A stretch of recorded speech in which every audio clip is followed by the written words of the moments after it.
In today's tutorial, we're going to be looking at how to achieve a chain stitch. I'm using a needle and 6 strands of embroidery floss. We're going to take our embroidery hoop and we're just going to come up the back of the material.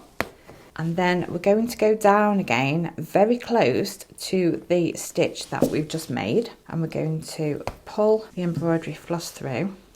And we just need to leave a little loop. We don't want to pull it all the way through. And then here we're going to make a stitch a short way across and pull that through. And then when the embroidery floss is pulled through, we're then going to thread the needle through the hoop and we're going to pull.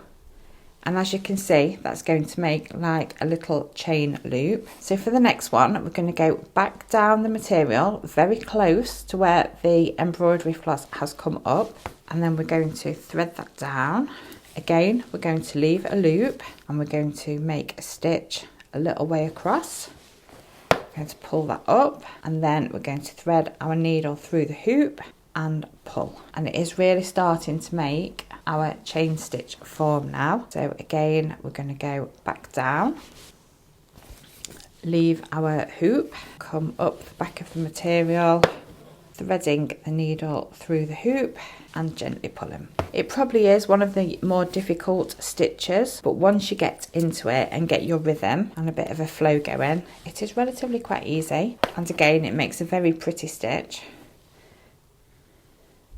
And there we have our chain stitch. I hope you enjoyed this tutorial. Thank you very much for watching and I will see you in my next video.